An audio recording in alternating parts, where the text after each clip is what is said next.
قدیم بادل ہرے کے دل میں جہاں جلتا ہوا سورج لامحدود ریتوں سے ملتا تھا، وہاں انسانی دانائی کے عجیب عمارات کھڑے تھے۔ ان میں سے ایک جیزا کا عظیم اہرام ان 11 اور شان سے اٹھا، فرعونوں کی طاقت اور عزم کا ثبوت جنہوں نے ایک وقت میں زمین پر حکومت کی تھی کے لیے۔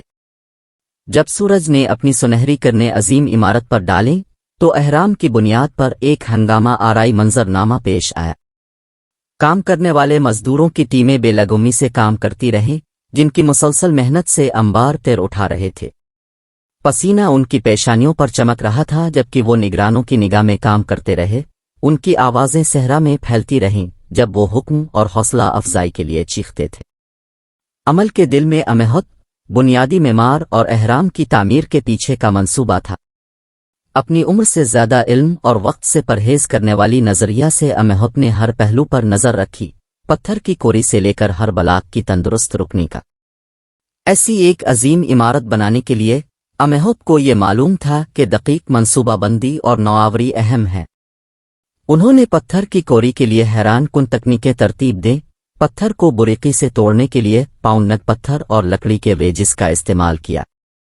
ایک بار نکالے جانے کے بعد پتھروں کو قوی نیل کے ساتھ سانچے اور کشتیوں پر لے جایا گیا، قدیم تماشائی روایت کے لیے ایک زندگی کی رسی۔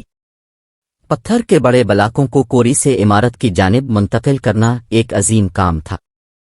امہت اور ان کی ٹیم نے برفی، رولرز اور شاید پانی جیسے لوبان کا استعمال کیا تھا راہ پر سفر کو آسان بنانے کے لیے۔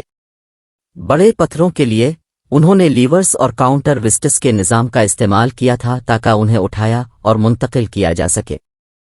جب پتھر تعمیری علاقے پر پہنچے تو امہت نے شاید اپنی سب سے بڑی چیلنج کا سامنا کیا، پیرامید کے اوپری منازل تک بڑے پتھروں کو اٹھانا۔ بہت سوچ و تدبیر کے بعد انہیں وحی آ گئی۔ انہوں نے ایک نظام کی تصور کیا جو ریت اور گوبرے سے دھیرے دھیرے اوپر کی طرف اونچائی سے اوپر لے جانے کے لیے دھیان سے بنایا گیا تھا۔ منصوبہ تیار ہونے کے بعد مزدوروں نے کام شروع کیا۔ ان کی عزم و استقامت کسی بھی مشکل کے سامنے نہیں ہلی۔ انہوں نے پتھروں کو سلیجز اور رسیوں کی مدد سے ریمپس پر چڑھایا۔ ان کے پٹھے میں درد تھا لیکن ان کے جذبات نہیں ٹوٹی۔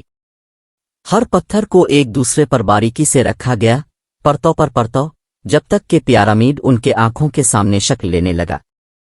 تعمیری علاقہ فعالیت سے چمکتا ہوا تھا، ایک صنعت اور مقصد کا ٹھوس ٹھوس ٹیرتا ہوا ٹھیلا۔ پتھر کٹنے والے لوہے کے چیسلز اور لکڑی کے مالٹس سے بلاکس بنائے گئے، یقینی بنایا گیا کہ ہر ٹکڑا اگلے سے مکمل طور پر ملتا ہے۔ انجینئرز اور نگرانی کرنے والے نے ناپیں اور دوبارہ ناپیں، ان کی حسابات دقیق تھیں اور ان کے معیارات بلند تھے۔ سالوں کے گزرنے پر اور پیرامید کے تکمیل کے قریب پہنچنے پر امہت نے اپنی تخلیق کے منظر پر حیرانی کا اظہار کیا۔ جیزا کی عظیم پیرامید انسانیت کی ناقابل موچے اور وقار کا ثبوت تھی، ان کی بےخودی اور استقامت کا نشانہ جو انہوں نے ناممکن کا خواب دیکھنے والوں کی جرت کی طرف کیا۔ آخری مراحل میں بیرونی کیسنگ کے پتھروں کو ہموار تھوک کر دھیان سے رکھا گیا، جس نے پیرامید کو اس کی شاندار عکسی روشنی دی۔ یہ چمکتی سطح دھوپ میں روشن ہوتی، مالوں دور تک دکھائی دیتی، فرعون کی طاقت کا چراغ اور صحرا میں سفر کرنے والوں کے لیے رہنمائی کا رہنما۔ امہت کا اپنے کردار اور نوآورانہ تدابیر کا ایک دیرپایا ورثہ رہ گیا۔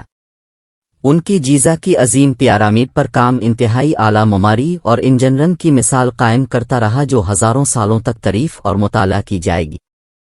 جب پرانے مصر کے زمانے پر سورج غروب ہوتا، اپنی سنہری چمک کو وقتی علامت پر ڈالتا، امہت اپنی تخلیق کے حیرت انگیز منظر سے کھڑا ہوتا۔ جیزا کی عظیم پیرامید صرف ایک پتھر کی ساخت نہیں تھی،